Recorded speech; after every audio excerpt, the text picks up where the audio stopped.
E aí, pessoal, tudo bem com vocês?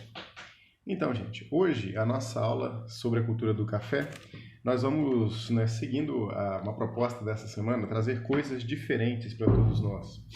E uma das propostas diferentes para essa semana, uma vez que nós estamos numa região muito plana e específica, basicamente trabalhando com café conilon, e estamos agora numa época de colheita de café conilon. Eu queria que vocês não esquecessem que no resto do Brasil também estamos colhendo café, né? E uma grande particularidade é que o café plantado em boa parte do Brasil, como a gente vai ver nessa nossa conversa de hoje, é um café plantado em ambiente de montanha. E o que eu estou trazendo para vocês hoje é nada mais, nada menos do que foi uma pesquisa que nós desenvolvemos, né, sobre um sistema de colheita de café dedicado ao ambiente de montanha, onde eu vou apresentar para vocês algumas particularidades e o resultado dessa pesquisa hoje, e falar em relação à colheita de alguns aspectos que são relevantes. Por exemplo, praga relacionada à colheita. Qual que é a praga mais importante, né? A metodologia de colheita, uma vez que o Brasil, boa parte do Brasil, colhe café em ambiente de montanha. E é interessante a gente ver isso porque quando eu falo do ambiente de montanha, eu não estou me referindo mais agora apenas ao café arábica, eu também me refiro ao café conilon. E por isso eu queria então fazer essa proposta para a gente, abordando essa pesquisa, o resultado de uma pesquisa ao qual nós desenvolvemos no Espírito Santo, para que vocês venham tomar consciência e quem sabe, né, algum dia alguém queira fazer um mestrado, um doutorado, conduzir esse material adiante, né, como pesquisa científica e que realmente tem um grande valor até para o desenvolvimento de novos produtos na agricultura. Bom, gente, de onde veio a ideia? A ideia de quê? A ideia do NVC, que é o Sistema para Colheita em Café de Montanha. E NVC, poucas pessoas sabem, significa Novo Veículo de Colheita. Então já deixo aqui agora para vocês. E vocês que já estão acompanhando o nosso canal do YouTube aí, vocês certamente já viram 3 vídeos nossos, 2 vídeos liberados lá que são públicos de fato, mostrando esse sistema NVC de colheita. De onde que veio a ideia? Bom, pessoal, nós participamos de um desafio de inovação no ano de 2016, proposto pelo Sebrae do Espírito Santo, ao qual nós ficamos em primeiro lugar na cidade de Alegre, apresentando a ideia, o protótipo. Logo, a partir do protótipo, no ano de 2016, nós então iniciamos a pesquisa, que eu vou mostrar para vocês a metodologia da pesquisa toda qual foi seguida durante essa nossa aula. No ano de 2017, com o resultado da pesquisa pronto, nós voltamos a uma etapa do Desafio Sebrae Nacional, do Desafio Sebrae no Espírito Santo. E essa etapa, ela não era mais uma etapa que concorria apenas produtos relacionados à agricultura, não. Era uma etapa que concorriam diversos produtos dos mais diferentes espectros de ação. E no ano de 2017 nós fizemos esse produto, né, concluímos o projeto, a patente produto, e no ano de 2017, de mais de 300 projetos, a equipe que nós trabalhamos ficou em 5º lugar, né, trazendo uma coisa, um novo produto que não é novo, é uma releitura de um produto que já existia para a colheita de café de montanha. E a partir daí, então, no mesmo ano, participamos do Sinapse da Inovação, e quem procurar essas informações na internet, elas são públicas, para ver os resultados, a participação. Então, vale a pena participar. Por que eu estou mostrando isso para vocês? Porque a gente também está propondo para vocês um link que o Bradesco está financiando algumas viagens, né? Está financiando a participação de alunos fora do Brasil. Então, dê uma olhada no link lá no nosso grupo do WhatsApp da Fitotecnia Geral, porque vocês vão ver que vale a pena, tá? Às vezes, uma ideia simples que você tem, você consegue alçar voos que são bastante importantes na sua vida. Bom, para poder comentar um pouco mais sobre o NVC, vamos tentar interagir ele nesse ambiente, né? Quais os fatores que estão relacionados à colheita do café, no nosso caso, o café de montanha, e quais os fatores, então, que a gente tentou trabalhar na produção desse novo mecanismo de colheita para que seja mais eficiente a colheita do produtor de montanha. Bom, primeiro fator, pessoal, é o ambiente.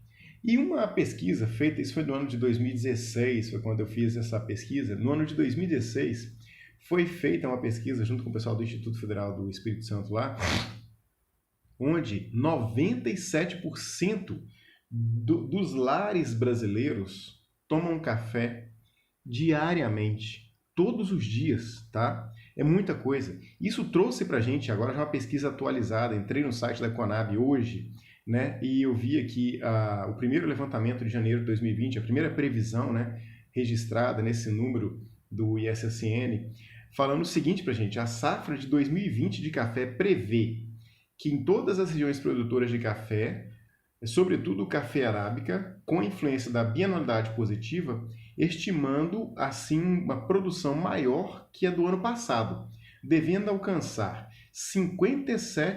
entre 57,2 e 62,02 milhões de sacas beneficiadas. Gente, onde a área destinada à produção está aproximadamente em 1.885 mil hectares plantados, com um crescimento enorme aí, né, na faixa de 4%, e o volume produzido também acrescido de 16% a 25%, né, em relação à temporada passada, né? Onde o café arábica estima-se uma produção entre 43 e 45,9 milhões de sacas, e no café Conilon, uma produção entre 13,9 e 16,04 milhões de sacas. Para vocês verem, olha só, como sempre, o café arábica produzindo aproximadamente 3 vezes mais do que o café Conilon em termos de área plantada e em termos de produtividade também, né? Nós temos então o Brasil com uma marca própria de cafés de excelente qualidade, sendo conhecidos no mundo inteiro. Mas qual que é o perfil desse produtor de café, pessoal? O perfil do produtor é o seguinte: são aproximadamente hoje 287 mil produtores, né, plantando café no Brasil. Destes 287, aproximadamente 75% são considerados pequenos produtores e estão distribuídos da seguinte forma: 53% em Minas Gerais, 23% no Espírito Santo, o resto do Brasil aqui, e na Bahia 5,4% aproximadamente por cento dos produtores. Gente, tanto no Espírito Santo como na região de Minas Gerais, nós temos um café basicamente de montanha, né? E aí uma coisa é o seguinte: toda a produção brasileira, ela consegue atender o mercado, né, nacional. Então, quer dizer que 100% do café produzido no Brasil é consumido no Brasil? Sim, pessoal. E aproximadamente desses 100% do café produzido no Brasil, tirando uma ou outra importação de nicho de mercado, né? Claro, estamos nos referindo a cafés gourmets que vêm de fora, onde um público específico, mas de uma quantidade muito pequena, opta por trazer café de fora, né? O Brasil produz sim a grande maioria do café, a maioria absoluta do café que consome, tanto na Arábica como no Conilon. E essa divisão, pessoal, está aqui, olha, 50% aproximadamente em Minas e 25% aproximadamente no Espírito Santo. Ambientes, né, onde... Qual é o ambiente básico que esse café é plantado, pessoal? Basicamente, esse café plantado, ele é plantado nas regiões de Minas Gerais e no Espírito Santo em ambiente de montanha, né? É muito comum a gente observar aquelas montanhas, né? Ambientes de encostas até íngremes, onde nós temos a produção do café no Brasil, tanto arábica como conilon. Vale ressaltar que é mais comum nós encontrarmos o café arábica nessa região, mas quando nós fizemos a pesquisa com o NVC, o plano de colheita novo lá, a proposta foi fazer com que esse pano fosse testado tanto em ambiente de arábica como em ambiente de conilon, e nós tínhamos isso muito perto da região onde nós desenvolvemos tanto o produto como a pesquisa. Gente, observem essas encostas. Essa aqui é uma foto lá de Venda Nova do Imigrante. Todas essas fotos aqui, essa foto eu tirei lá em Venda Nova do Imigrante, né? Aqui mais uma foto também em ambiente de montanha na nossa região lá no Espírito Santo. E basicamente é essa a questão onde nós estamos trabalhando com o café, pessoal. É desse jeito que se trabalha o café. Bom, e aí, pensando nisso, pensando neste ambiente onde basicamente a gente colhe café, que é ambiente de montanha, apesar de aqui na Bahia em particular nós temos uma grande região plana para poder trabalhar com café conilon. Isso é um ambiente de muita sorte, né? Temos que pensar o seguinte, então. Quais são a metodologia relacionada à colheita? E para isso, pessoal, vale a pena vocês pensarem o seguinte. Um dos aspectos, né, que interferem na metodologia de colheita do café está relacionado com o manejo de poda. Na aula passada, nós tratamos bastante isso com vocês. Falamos de recepo, falamos de decote, falamos de esqueletamento.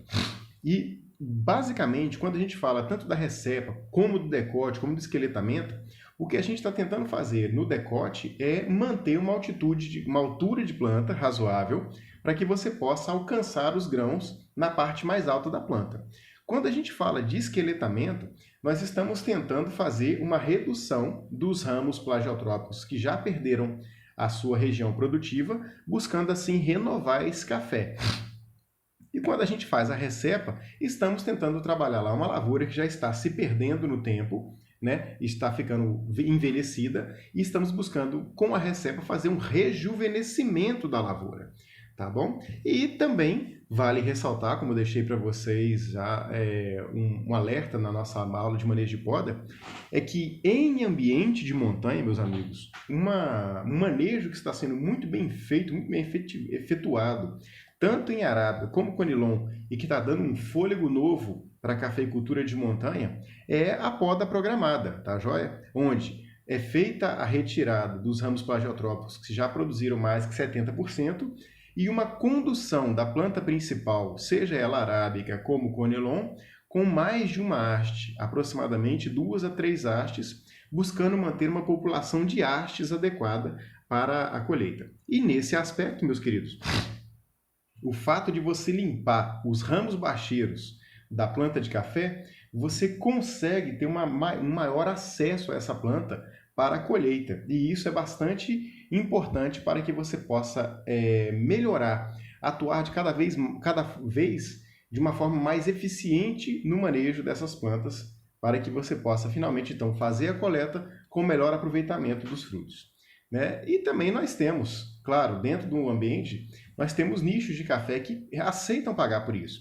Existe o nicho do café especial que paga, por exemplo, a colheita seletiva, né? Nós temos a colheita seletiva e boas marcas aqui, tanto nacionais como internacionais. Nós temos o Orfeu como sendo uma grande marca nacional, o Café Santa Rita como sendo uma boa marca de café na região entre Minas e Espírito Santo, um Jaco Bird, que é um café produzido, né, após o processamento pela digestão da ave jacu, né, quando ela passa o grão de café maduro pelo seu trato intestinal e aquela rápida fermentação que ocorre ali dentro do seu trato intestinal, melhores características organolépticas do grão de café, né?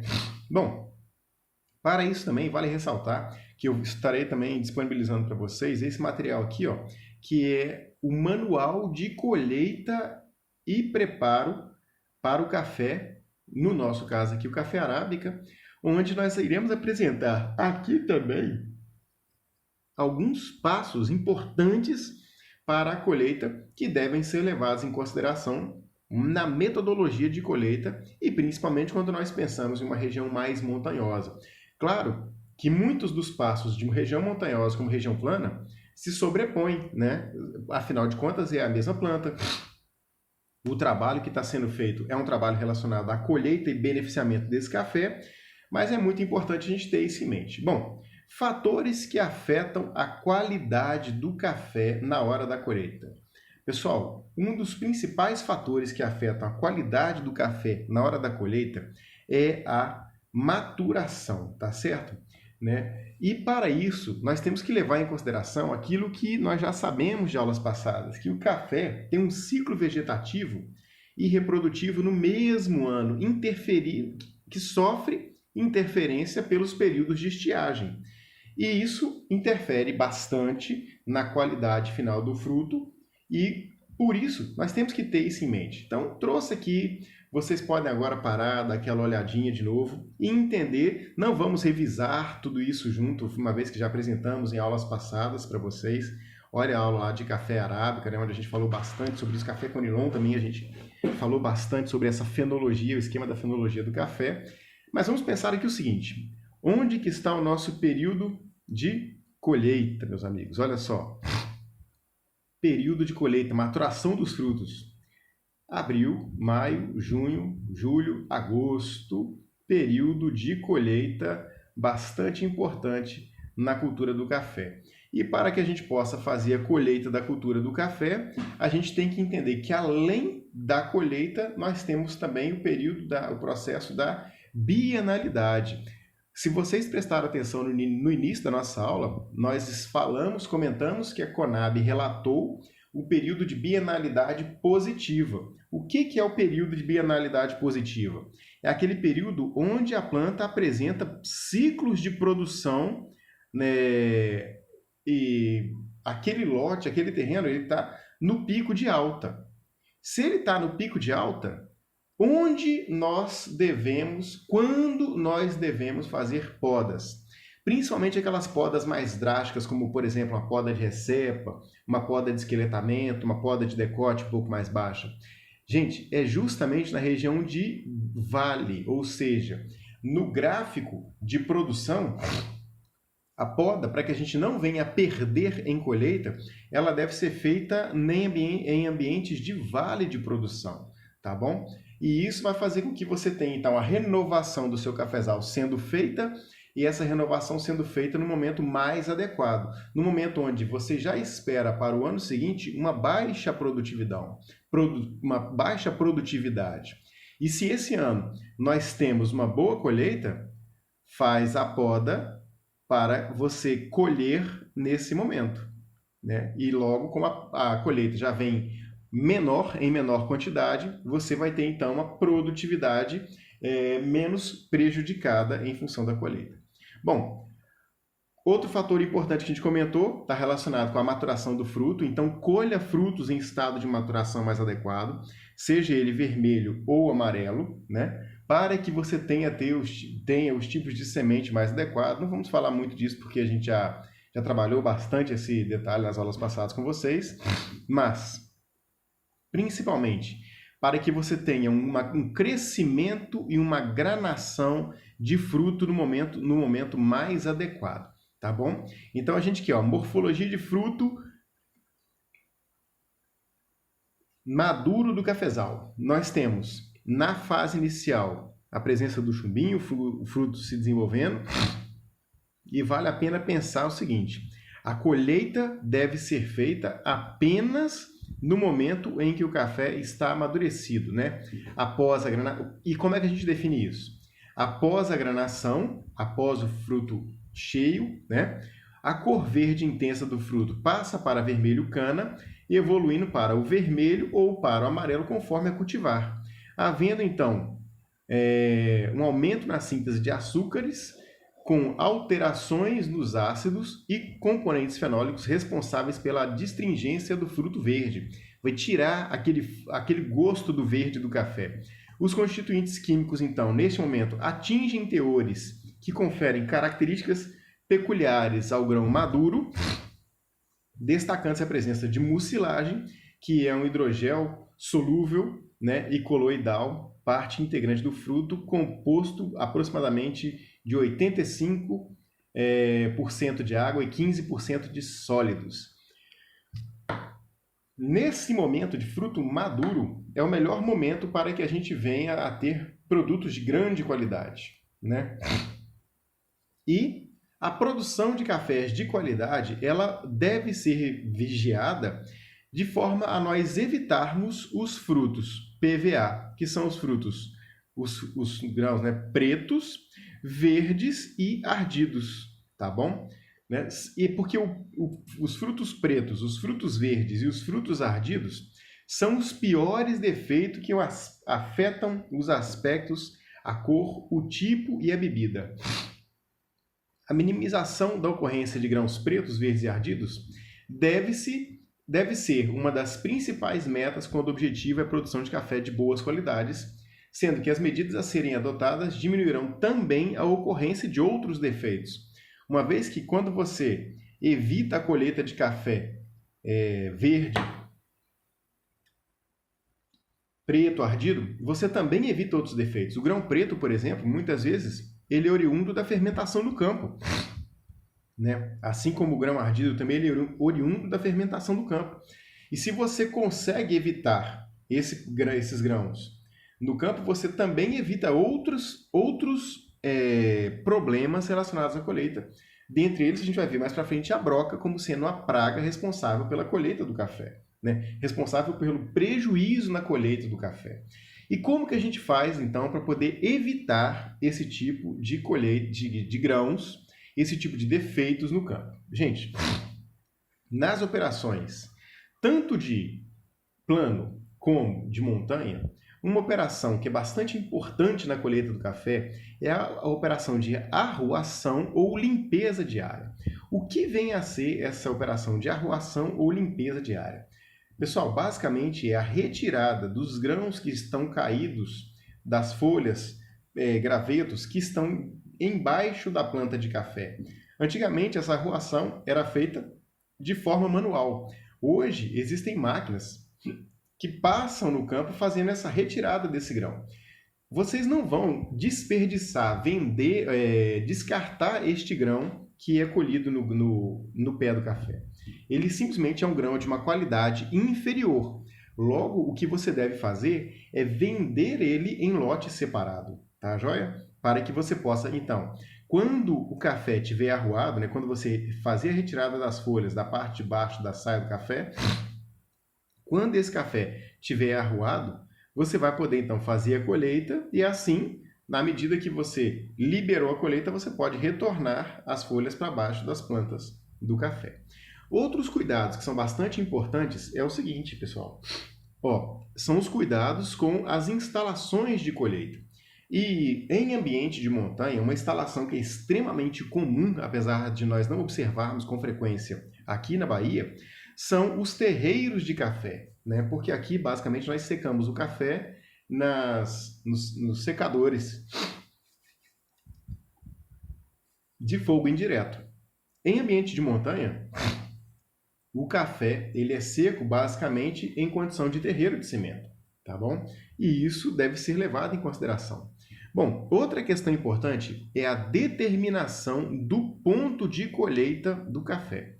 E para isso, a melhor forma é você dividir a lavoura em glebas ou talhões homogêneos, ou seja, regiões da lavoura que estejam apresentando similar grau de maturação, para que você possa então fazer a colheita nesse ambiente.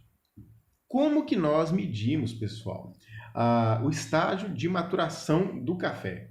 Bom, deve-se proceder à coleta de uma quantidade de plantas, 5, 6 plantas, né, naquele talhão. E quando você faz essa colheita, recomenda-se fazer o quê? De fato, a separação, né, de frutos maduros e frutos verdes e, logicamente, uma quantificação desse lote. Então, escolher 4 plantas que sejam representativas na gleba ou talhão, colher os frutos dessa planta, medir a quantidade colhida, assim, deu 5 litros de planta. Retire 1 litro do café colhido e separar os frutos por estágio de maturação. Verde, verdicana, cereja, maduro, passa. Anotar a quantidade de frutos obtidos em cada fase, do jeito que a gente está vendo aqui, né?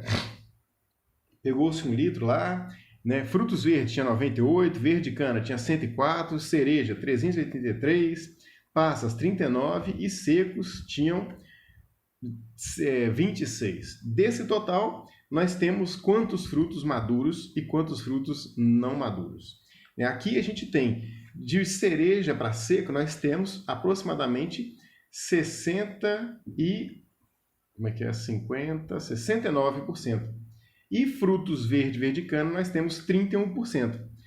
A recomendação é que a gente venha fazer colheita quando os frutos apresentam pelo menos 20% de grãos verdes e ali no máximo em torno de 5% de grãos verdes, para que a gente tenha um intervalo de colheita suficiente para levar esses frutos para as etapas de pós-colheita, né? E aqui nós temos uma planilha com previsão de cálculo de colheita por área, a gente vai voltar nela com mais detalhe lá para frente, onde nós temos lá o número de cafeeiros de área plantada, para a gente ter uma estimativa, né? Quantas pessoas irão fazer a coleta desse material. E aí, quando nós alcançarmos lá entre 5% e 20% apenas de grão verde na área, é considerado um momento adequado para que você entre fazendo a coleta daquela gleba, tá bom? Com certeza, você vai trabalhar em função de variedades precoces ou variedades menos precoces, encontrar seus lotes homogêneos e a partir desses lotes homogêneos encontrados, deve ser feita então a mensuração desse café para que venha a proceder finalmente a colheita. Bom, que tipo de colheitas que a gente observa? Até mesmo em ambiente de montanha, nós temos lá colheita manual e alguma coisa de colheita mecanizada, desde que no ambiente de montanha a entrelinha tenha passado por um processo de terraplanagem, tá? Bom, como que a gente calcula o rendimento das operações de uma colheitadeira? Primeiro, a gente vai pegar, olha, a velocidade, o espaçamento entre plantas, carga pendente estimada, aproximadamente lá, né, quantos litros por planta nós temos, a eficiência de colheita estimada da máquina, em torno de 80%, e a vibração média das varetas em ciclos por minuto.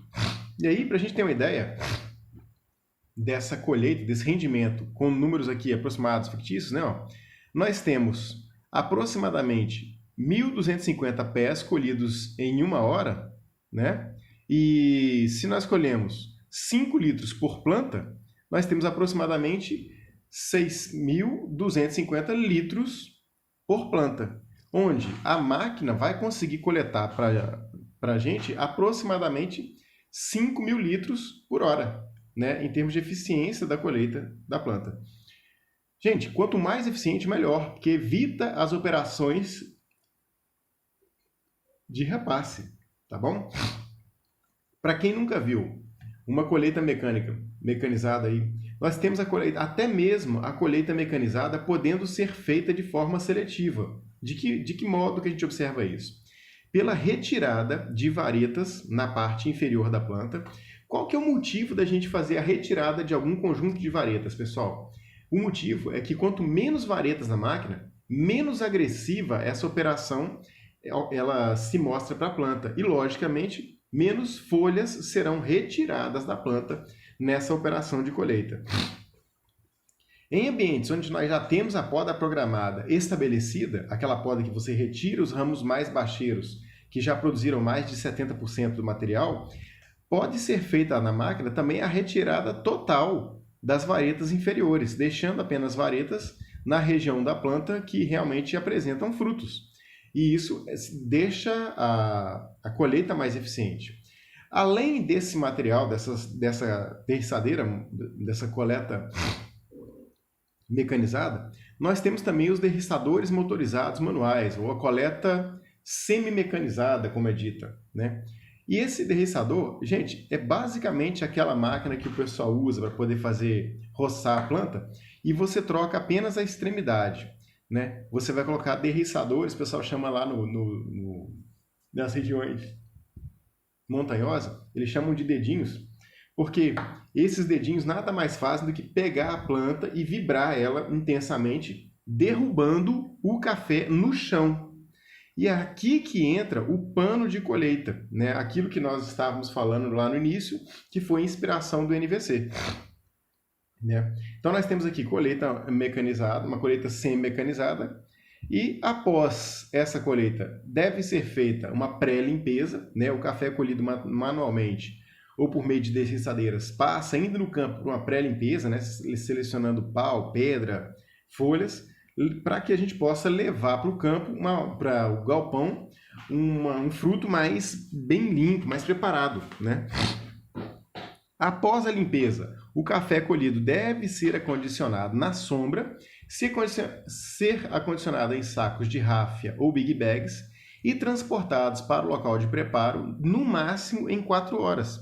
Então nós temos aqui saco de 60 quilos, nós temos os big bags aqui, estocando o café no campo para que ele seja beneficiado em pelo menos, no máximo, até 4 horas. É claro, gente, nós trabalhamos em ambiente de montanha com a colheita manual, então detalhes importantes. A medição no campo, né, para que você possa remunerar o funcionário responsável pela colheita posteriormente. O transporte, vale ressaltar que lá em Minas, nas regiões de montanha, existem regiões que ainda fazem muito uso de carro de boi, né, para poder fazer esse transporte, em função do relevo. Claro, também nós podemos fazer o transporte com caminhões, etc., o que for necessário, o que for viável para o produtor, né? Existe também no campo a possibilidade de fazer operações de limpeza, né, para separar impurezas lá no campo, mas de maneira geral nós temos essas limpezas também feitas em ambientes de armazenamento, como por exemplo com abanadores mecânicos. Nós temos abanadores mecânicos e abanadores manuais, né? E também deve ser feito o processo de lavagem e separação desse fruto, onde a lavagem tem por finalidade eliminar o restante das impurezas e a separação com o uso de água por diferença de peso, né, diferença de densidade. Nós vamos observar o seguinte: frutos maduros e verdes, verde cana, mais pesados, ainda com grande teor de umidade, vão para o fundo do ambiente de líquido. Já aqueles frutos menos densos, né, frutos secos, frutos boiados, como diz, frutos com broca, eles vão flutuar e deve ser feita então essa separação. Essa separação muitas vezes ela é feita com o uso de água, né, com um lavador que a gente chama lá de lavador maravilha, que é lavador que separa por densidade. Passam 2 canaletas de água e uma canaleta de água por baixo, né? O café, quando boia, ele vai para a canaleta com a água baixa, e essa canaleta de água baixa ela tem um separador que vai destinar a boia para outra canaleta, né? E aí a gente consegue separar então boia o boia e o café bom maduro em ambientes diferentes. A modalidade de preparo também do café colhido, nós temos modalidades com via seca e via úmida, onde a maioria do café arábica ele é preparado via seca. De que forma? Você colhe o café e seca ele no ambiente destinado à seca do café. E a via úmida, após a colheita, você, né? E um detalhe importante que às vezes a gente passa despercebido. Tanto na via seca como na via úmida, pessoal, a lavagem do café, ela para separar o boia do fundo, ela pode ser executada. A diferença principal da via seca e da via úmida é o seguinte, é que na via úmida, a separação do café, ela vai passar por descascadores. E nós temos, então, 2 tipos de cereja descascada. Um é um café cereja descascado, onde simplesmente você fez a retirada da mucilagem do café, e após a retirada você já colocou imediatamente para secar. E o segundo é que, momentos depois, após a retirada da mucilagem, você também pode degomar o café, né? Degomar, você pode retirar a goma que fica presa na película prateada do café, para que você venha produzir então um café de melhor qualidade, sem a presença da goma, sem a presença do fruto, tá bom? Sem a presença da casca do café, né? Nós temos aqui exemplos de descascadores, né? Alguns implementos aqui que vão fazer essa torção no moinho, e essa torção vai empurrar o grão do café contra a parede desse moinho, e dessa forma você então o grão do café vai ser espremido para sair do fruto, e quando ele sai do fruto você tem então a retirada da mucilagem, retirada do endocarpo. Uma questão interessante, pessoal, quando você faz a retirada do endocarpo, quando você faz a retirada do... Vou achar a palavra certa aqui, agora me confundi. Quando você faz a retirada do da casca, do mesocarpo, eu vi que eu estava falando errado. Quando você faz a retirada do mesocarpo, né, a casca do café, você observa, de maneira geral, uma perda no volume desse café, tá? De aproximadamente 50%. Então, saiba que nas operações de pós-colheita, você vai retirando, sim, peso, volume do café, de forma a que ele venha a ter o preço, uma remuneração mais bem feita lá na frente pelo comprador final, tá bom? Nós temos aqui um café despolpado, né? Aqui nós temos aqui umas dornazinhas de fermentação desse café, onde você vai depositar aqui com água e ela vai fermentar durante alguns períodos, durante algumas horas, um dia, 12 horas, para que você tenha então a retirada do café degomado da melhor forma possível, tá bom? Aqui, né, tanque de degomagem, detalhe do enchimento, detalhes do processamento da degomagem, onde a gente vai fazer então a limpeza desse fruto que foi degomado, e aqui um conjunto descascador, desmucilador, né, do café na área de interesse. Bom, secagem do café. É recomendado a secagem do café em direção ao caminhamento para a sua sombra, né? E a gente observa aqui, ó, você vai fazer, quando você estiver secando o café no terreiro, você vai empurrar o café basicamente em direção à sua sombra, para que você tenha nesse momento uma melhor eficiência dos raios solares na cultura do café, tá bom? E nas operações de pré-secagem, após a lavagem do café, você deve separar ele no terreiro em camadas muito finas, entre 2 e 3 centímetros de espessura, e iniciar o revolvimento imediatamente, o máximo de vezes por dia, tá? Para que você tenha, então, cada vez mais esse café sendo seco da melhor forma possível, tá bom? E aí, gente, manter, ó, se ocorrerem chuvas nessa etapa do processo, manter o café espalhado no terreiro enquanto durar a chuva.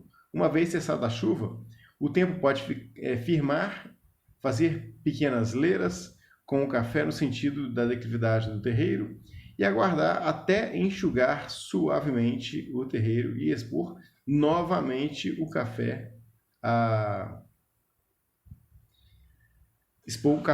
às operações de secagem. Aqui, uma foto interessante, bastante ilustrativa, mostrando pra gente, né, um café de primeiro dia de seco, o café de segundo dia de seco aqui. Olha como é que ele já muda a cor, como é que ele já perde um pouco a água, né? E a gente vai secar esse café até quando? Até 18, 20% de umidade. Após essa meia seca, você vai engrossando as camadas aos poucos, né? E por volta das 3 horas da tarde, você pode fazer a amontoa para guardar o café ainda um pouco quente, né? O que vai facilitar a finalização da secagem do café. Claro que a secagem em terreiro de cimento é para um café mais comum, um café mais dia a dia, mas também nós podemos fazer em terreiros suspensos. Quando a gente utiliza terreiros suspensos, nós estamos tentando levar para o café um café de maior qualidade, de melhor qualidade. E isso, pessoal, agrega valor, né? Também pode ser feita a secagem no pano, se você também tiver numa área muito nova, muito recente, e você ainda não construiu o terreiro para secar o café, pode sim ser feita a seca do café em cima de um pano, né? Você vai separar uma área plana na lavoura, e espalhar um pano de colheita de café e espalhar o café por cima desse pano para poder proceder à secagem, né? Você vai fazer o uso de redes ou rodos para isso, redes ou rodos para secar o café, onde o ideal é que você tenha rodo feito de madeira, né, com algum espaçamento para facilitar a movimentação do grão no terreiro, para evitar que ele fique muito tempo seco, isso só vai prejudicar o seu café. E, finalmente, aquilo que todos nós sabemos, os secadores mecânicos, né? Secadores de fogo indireto, que são os mais indicados, são os secadores de fogo indireto, para evitar duas situações muito complicadas na qualidade do café. Primeiro, é a presença do gosto de fumaça. E a segunda é que quando o café seca em secadores mecânicos com temperaturas muito elevadas, antes de você secar o café, você cozinhou ele. E aí, nesse processo do cozimento, já se perde muita da qualidade do café, tá joia? Então, quem for fazer uso do secador mecânico, por favor, evite os produtos que estão relacionados com fogo direto, tá bom, pessoal? Né? E aqui, a construção de um secador mecânico, nós temos eles vão atingir meia seca em até 30% de umidade, né? Quando a quantidade de água evaporada diminui pelas razões de cima, há um aumento da temperatura dos grãos, tendendo a se igualar à da secagem. Nós temos a seca de café natural e a seca intermitente. A seca natural é aquela que você vai fazer em terreiro, né? Até 18, 20% de umidade. E nessa etapa você pode levar os grãos no máximo a 45 graus Celsius para fazer a finalização dessa secagem, tá bom? Aqui nós temos também os ambientes de armazenamento, que são as tulhas para poder fazer armazenamento do café, né? O monitoramento da umidade, como é que é feito na cultura do café. E aqui o exemplo, para quem nunca viu, eu acredito que todos vocês já viram, secadores de café, né? Mecanizados, onde nós temos o fogo indireto como sendo bastante importante. Em relação ao armazenamento, o café deve ser armazenado tanto na propriedade quanto em armazéns especializados. Na propriedade, ele deve ser armazenado preferencialmente café não beneficiado, por motivo de segurança, né, e manutenção da qualidade, uma vez que logo após você processar o café, você retirar a casca do café, ele já fica mais suscetível a pragas de pós-colheita.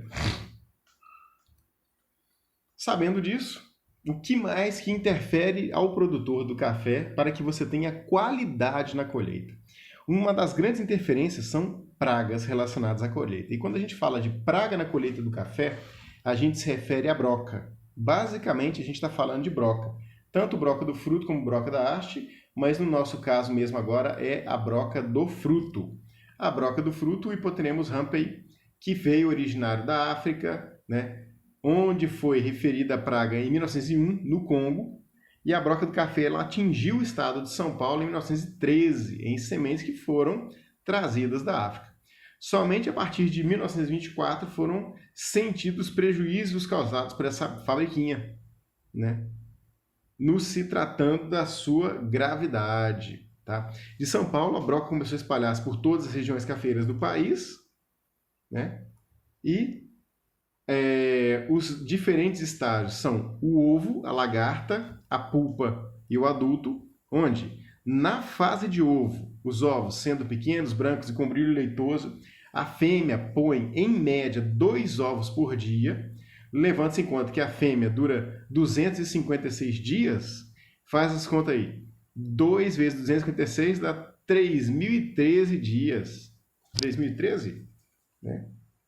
Não, falei errado. São 2 ovos por dia. Dá 12, vai um aqui, 15, 313. 312 ovos ao longo do período da fêmea. A lagarta, ela começa a alimentar em pequenas partículas das câmaras onde nascem. Depois de alguns dias, as larvas, em pleno desenvolvimento, provocam o dano na semente, que são danos basicamente irreversíveis. E tem uma longevidade de 14 dias. Então, um ciclo mais 14 para você fazer a limpeza da área. A pulpa possui coloração branca e com o decorrer dos dias escurece até o castanho claro. O período de pulpa é de 7 dias. Então, 7 mais 14, 21 dias após o ovo. E o adulto da broca do café, que é um besourinho preto, luzídeo, pequenininho, corpo cilíndrico, recurvado para a região posterior. Os machos possuem as mesmas características da fêmea, porém os machos são um pouco menores.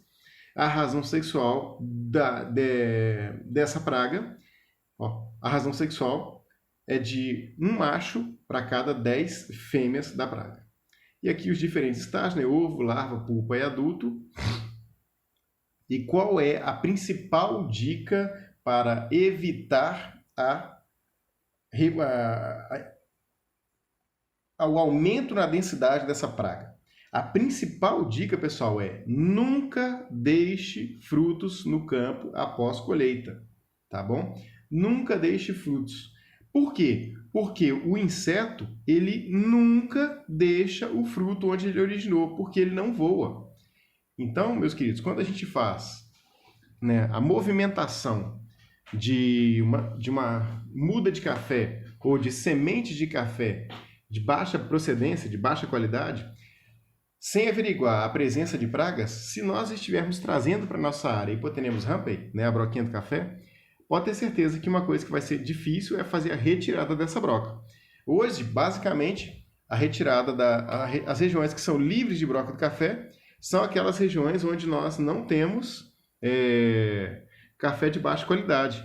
Porque o pessoal de boa qualidade colhe café todo dia praticamente, né? Porque faz um parcelamento mais bem feito na colheita, consegue então coletar mais café do que a média das áreas e todo o café que ele é retirado, ele sai do campo, tá bom? O monitoramento da broca, ele é feito através dessa planilha que a gente encontra lá no Incaper e também no site da Emater, da Epamig, né? Onde, para preencher a planilha de monitoramento das brocas, deve-se escolher aleatoriamente 60 frutos verdes chumbões a partir de 3 meses após a florada e após a florada em 6 pontos, ou seja, 10 frutos por ponto sem os coletar. Os 10 frutos devem ser observados em diversos ramos e assim os pontos 1, 2, 3 são respectivamente saia, meio e topo, e de um lado da planta e do outro lado. E os pontos 4, 5 e 6 são saia, meio e topo do lado oposto da planta. Né? Vamos ver se a gente tem uma fotinha aqui para poder mostrar isso para vocês. Não, a gente não trouxe. Né? Mas imagina o seguinte, ó, ponto 1, 2, 3, 4, 5, 6. O ponto 1 é a saia da planta, ponto 2 é o ponto médio da planta, ponto 3 é a parte superior da planta. E continuando, ponto 4. A saia da planta do outro lado oposto do corredor. Então, nós temos aqui, vamos até fazer um desenho aqui, né? Aqui. Se a planta do café está aqui, nós temos aqui, né? Vamos colocar essa planta mais bem posicionada. Aqui, olha. Né? A planta do café está aqui. E nós temos aqui a planta dividida na nossa imaginação, basicamente em 3 posições. Né? Nós temos aqui a posição 1, a posição 2 e a posição 3. Da mesma forma, posição 4, posição 5 e posição 6. E aí, o ponto 1, tanto o ponto 1 como o ponto 4 são saia da planta. Ponto 2 com ponto 5 são meio da planta. E ponto 3 com ponto 6 são topo de planta. Tá, joia? Sabendo disso, vamos começar a próxima etapa da nossa aulinha aqui agora. Bom, a figura que a gente vai ver, que a gente viu aqui, ela é o modelo da planilha para monitoramento da broca. Anota na planilha, após preenchê-la no campo, você deve totalizar os frutos broqueados na linha de subtotais. Né? Você deve totalizar aqui para a amostra na linha de subtotais os frutos colhidos no campo. E o TFB, que é o total de frutos brocados, é o somatório dos subtotais de todas as colunas. E para calcular a porcentagem de frutos, o resultado deve ser preferencialmente a porcentagem de infestação de frutos, para a gente ter uma noção de quanto foi o prejuízo. O prejuízo provocado pela broca do café é a perda de peso, perda na qualidade, né? Perda na qualidade microbiológica, com fungos, por exemplo, que podem penetrar no orifício, alterando a qualidade de café, e perda de produção também, uma vez que esses cafés ficam alaranjados e caem prematuramente da planta, nem chegando a terminar, muitas vezes, o seu estágio de desenvolvimento. Causar graves prejuízos não só ao produtor como ao país, uma vez que, na exportação, o limite de grãos de café brocado é de 10%. Não adianta, gente, a gente produzir muito café no Brasil, mas muito desse café ter broca. Um café com muita broca é um café que vai ter um acúmulo de prejuízos muito grande ao longo da cadeia. Porque existem compradores que não vão nem querer comprar um café dessa qualidade. Eles vão preferir um café que tenha uma razoável medida, e essa razoável medida ela vai fazer com que a gente consiga atingir produtos de boa qualidade, né? Estratégia de controle para a broca do café. Nós temos lá controle comportamental, cultural, biológico, extratos vegetais e químicos. Comportamental, as fêmeas que estão mais perto, fora das frutos que voam, são atraídas pelo álcool para armadilhas. A gente observa aqui um modelo de armadilha para broca do café. Cultural é o repasse da colheita, muito utilizado nas lavouras que conseguem ter alto valor agregado, né? Uma vez que essa operação é muito cara. E aí a gente já começa a mostrar aqui para vocês, então, o nosso NVC, lá, o nosso plano de colheita que foi desenvolvido com esse propósito, tá bom? Já começa a perceber que ele já vem no próprio pano umas alças de fixação no campo, tá joia? E aqui um companheiro lá fazendo a coleta do café. Controle biológico ou metodologia, que serve para, que pode ser usado no controle biológico. Nós temos lá, por exemplo, as vespas, a vespa de Uganda e a vespa da Costa do Marfim, que são inimigos naturais da broca do café, né? Tem uma alta taxa de penetração no material. Ela pode ser feita também em ambiente de laboratório, produzida em separado para produzir, né? E a gente tem aqui agora, né, uma foto de um parasitóide aqui, olha. Cadê? De um parasitóide que vive e reproduz apenas com as despesas do seu hospedeiro, Hipotermus rampei, né? A gente vê aqui, ó, a larva da broca sendo colonizada pela Oliverpa poetis. Então, quer dizer, a larva, ela tende a morrer, não tem jeito. Por isso, a indicação desse produto biológico nas lavouras cafeeiras. Tem também uma fase mais alternativa que eu vou deixar como curiosidade para vocês, que algumas pessoas na linha do orgânico, elas tentam fazer uso de extrato de mentrasto, extrato de capuchinho, mas temos também o controle químico, tá bom? Controle químico, normalmente são recomendados inseticidas, né, para poder fazer o controle dessa broca, né? E fatos que a gente precisa saber para acabar com essa praga. Primeiro, o produtor ele tem como identificar a broca do café, se atingiu o fruto ou não.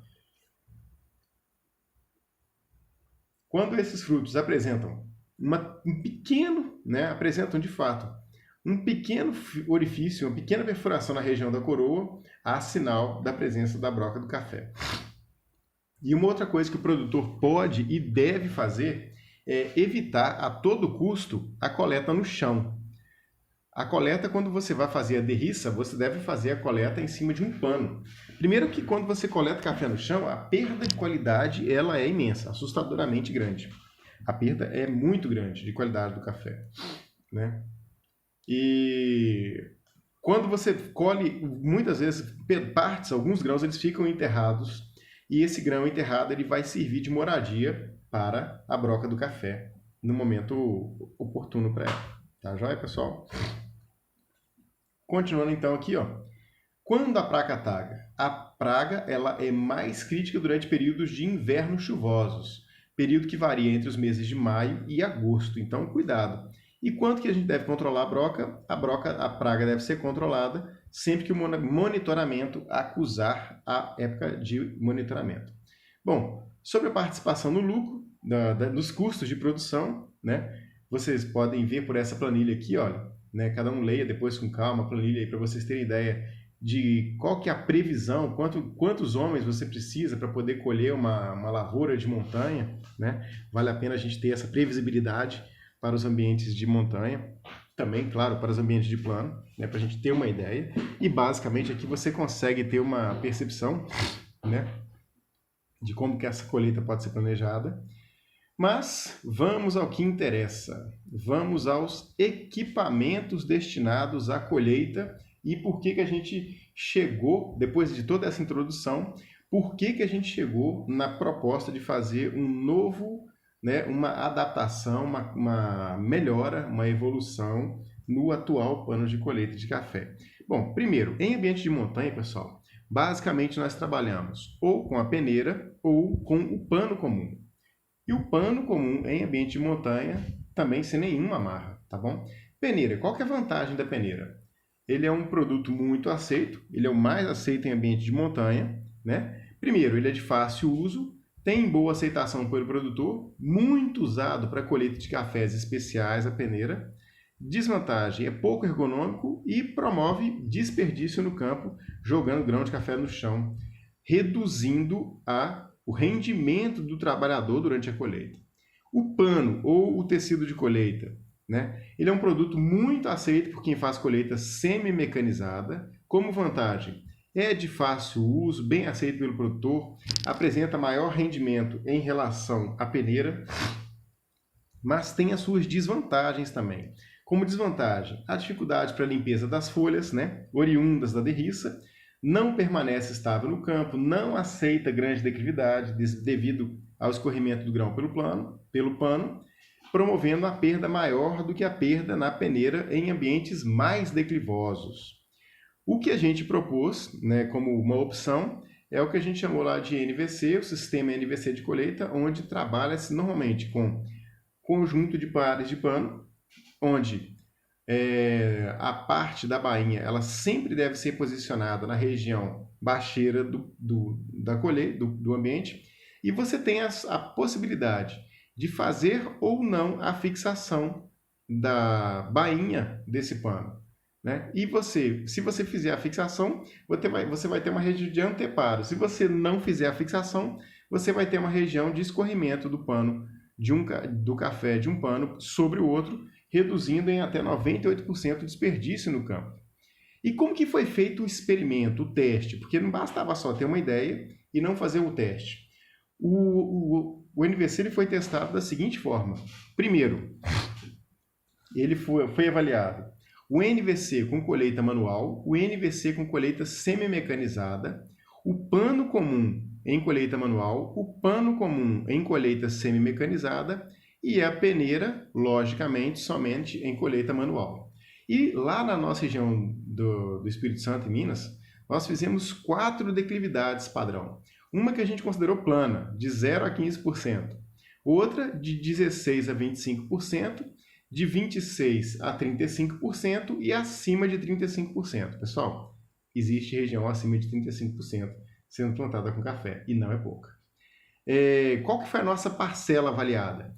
Foram 5 plantas por repetição. Foram avaliadas 5 plantas por vez. O pano tinha 6 metros, ele tem 6 metros de avaliação, e aí a gente colocava 5 plantas nesse ambiente de colheita. Então, quando a gente comparou com o NVC, eram 5 plantas. Quando a gente comparou na colheita manual, no pano também comum, era 5 plantas. E quando foi feita a medida da peneira também, coletou-se 5 plantas para poder fazer os cálculos, tá certo? Bom, o sistema, foi tão interessante que ele já virou um sistema patenteado, onde você tem grampo de fixação, você tem esse grampo de fixação, ele tem vantagem e desvantagem.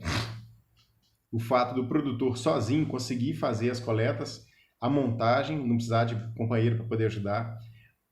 Depois que o pessoal pegou o jeito dele, acharam muito mais eficiente fazer essa coleta do NVC, utilizando a coleta com o NVC mesmo trabalhando sozinho, então é bastante interessante. E uma questão bastante interessante é a bainha de contenção que foi feita para ser montada no campo de uma forma muito simples, tá? Muito simples mesmo, permitindo que o mesmo possa ser utilizado nas mais diferentes declividades. Aqui, gente, lavoura de café a 35 graus de declividade. E nós temos aqui, eu queria trazer para vocês o Conilon para vocês verem ele funcionando. Então nós temos aqui 2 vídeos que eu queria mostrar para vocês a questão da perda, né? Das perdas. E como é que a gente fazia para poder ter a sensação das perdas? A gente considerava o seguinte, o NVC ele ficava embaixo, tanto do pano como da peneira. E aí quando a gente fazia a colheita, Cadê? Ah, vou mostrar esse aqui, esse vídeo. Aqui não quer aparecer o vídeo, não? Quer. Aí, ó, se vocês observarem a peneira, né, o coletor está colhendo café em cima da peneira e você já observa aqui perda de material. Tá bom, gente? Ó, grão de café passando e a gente quantifica tudo isso que vai caindo e sendo perdido aqui, ó, no ambiente de montanha. Tá joia? Então, vocês observam aí que tem uma perda, assim, aqui é a primeira planta que o rapaz está colhendo na parcela e você observa a planta, a perda.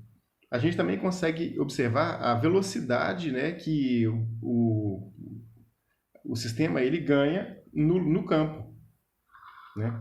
Olha só, o coletor, nesse caso aqui, a preocupação dele é só jogar café no chão, né, e esse café já vai sendo coletado pelo pano e vai ficando retido na bainha de contenção aqui, olha. É bastante importante a gente ter isso em mente na hora que a gente está vendo essa colheita. Né? Claro, vai um pouco de folha, etc. E a gente fala do sistema de colheita, porque o sistema de colheita ele envolve fazer um rastelamento dessas folhas, tá certo? E, continuando aqui, qual seria o diferencial, então? Ele pode ser usado... Aqui temos mais fotos de parcela sendo colhida também com a maquininha, né? Mas aqui é foto, o vídeo eu não trouxe para vocês na aula agora. Quem quiser ver depois é só falar, não tem problema nenhum, a gente mostra. E ele pode ser usado tanto em colheita manual como em colheita semi-mecanizada. Funcionou muito bem. E na colheita semi-mecanizada a gente fez até um teste para ver sobre o desperdício provocado pela própria mãozinha, né? Para fazer colheita mecanizada, nós espalhamos pano de café na primeira, na segunda e no terceiro corredor. Quando a gente passava, né, então imagina, planta aqui, entre linha, planta aqui, entre linha, na terceira planta.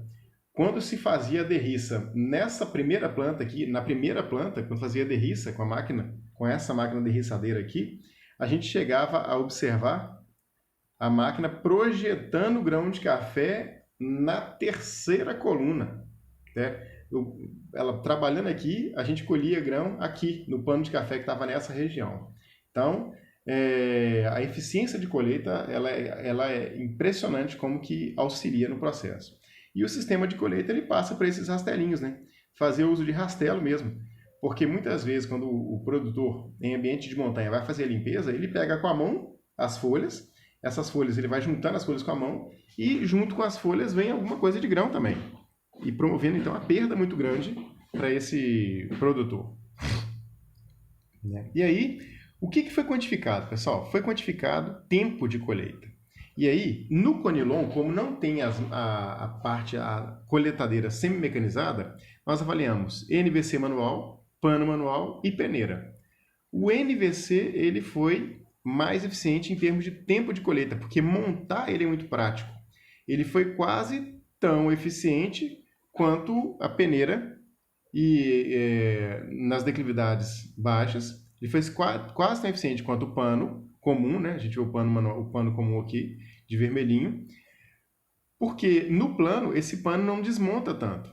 Mas a partir do momento que você começa a ter declividade, morro, a gente observa que, né, uma perda no tempo, ó, de 8 minutos para em torno de 12 minutos, 4 minutos a mais para colher cada 5 plantas.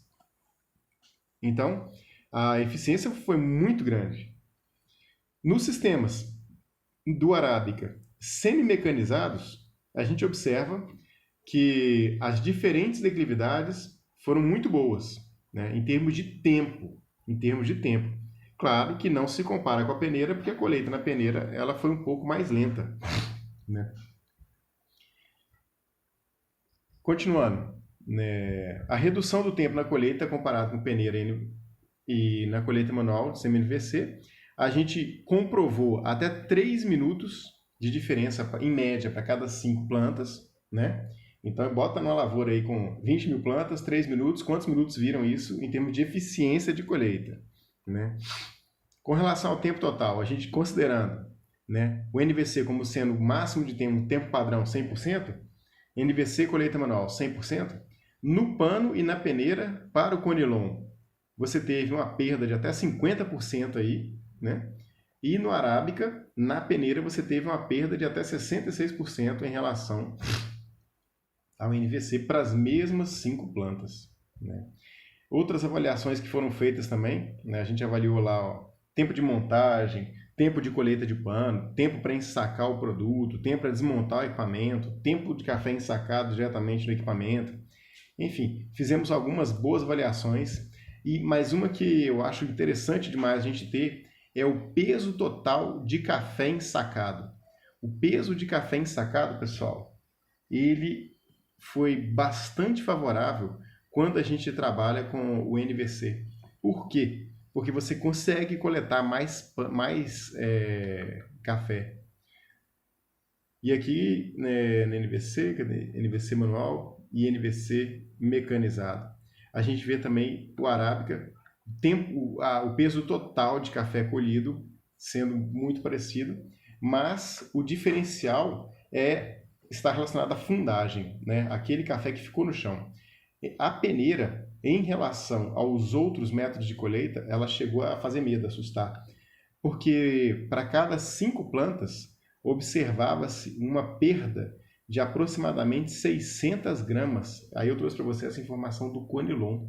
Para cada 5 plantas, 600 gramas de café ficava no chão, ficava na área. Olha a quantidade de café que fica, né? E quando a gente, peso de fundagem, a gente traz esse peso de fundagem aqui, o peso do café que ficou no chão para cada 5 plantas, a gente tem que tomar um cuidado, então, com relação a isso. Tanto no Conilon como na Arábica, e a gente observa, de maneira geral, aumentando muito essa perda quando a gente está fazendo o uso de pano comum. Porque o pano comum, à medida que fica mais declivoso o ambiente, menos ele tem capacidade de retenção do café no chão. Tá, joia? Aqui a gente vê, então, na Arábica, né, enfim, peso total de fundagem para os equipamentos. Bom, para isso, o que eu queria mostrar para vocês é o seguinte: o sistema NVC, ele funciona para ambiente de montanha? Funciona, ele é bastante interessante. Ele é eficiente em tempo de colheita, em total de grãos colhidos, em redução na perda por fundagem. E uma sugestão de partilhar a operação de NVC com montadores de NVC e colhedores de café. A sugestão que a gente dá, né, no fim da nossa pesquisa é o seguinte: para você aumentar a velocidade de colheita de café no campo, você deve ter equipes separadas, equipes destinadas à montagem do pano de café e equipes destinadas à colheita do café. E é claro, você repensar essa questão do pagamento não é tão difícil, porque quando você bota uma família trabalhando, você consegue ter, então, dentro da família, aquela eficiência aumentando, né? E vale a pena trabalhar, então. E a ideia da brincadeira nossa lá, que virou, na verdade, uma pesquisa séria, que já deve estar sendo publicada em breve, se Deus quiser, e, né, enfim, pensando em desenvolver isso como um produto real mesmo para a colheita do café, já que a patente já está armada, é pensar o seguinte, gente: colheita de café, ela tem as suas particularidades, ela é uma operação simples, e a ideia é o seguinte: fazer o simples funcionar. Simples no sentido de não ter muito mistério. Agora, imaginem o trabalho que isso dá em termos operacionais, tá? Esticar pano ou trabalhar com peneira. Por isso, a proposta nossa é o seguinte: acaba aí, né? Não acaba não, pessoal, porque a gente tem que pensar sempre em evoluir nas propostas da cafeicultura, né? E no ambiente de colheita, a gente observa, né, nas aulas passadas, tem pessoas tentando adaptar a máquina coletadeira de café Conilon, de café arábica, para colher café Conilon. Massa, vamos trabalhar. Ah, mas eu estou trabalhando em ambiente de montanha. Vamos melhorar o terraço, vamos melhorar as operações de separação desse material no campo, tá? Vamos tentar melhorar a eficiência do nosso trabalho, tá bom, gente? Bom, a gente fica por aqui na nossa conversa de hoje, né, falando um pouquinho de colheita, etc. E desde já a gente agradece a todos vocês pela oportunidade da nossa aulinha. E é isso, gente. Quem tiver alguma dúvida, alguma sugestão, algum comentário, fique à vontade para conversar com a gente. E é isso aí. Um abraço a todos e até a próxima aula.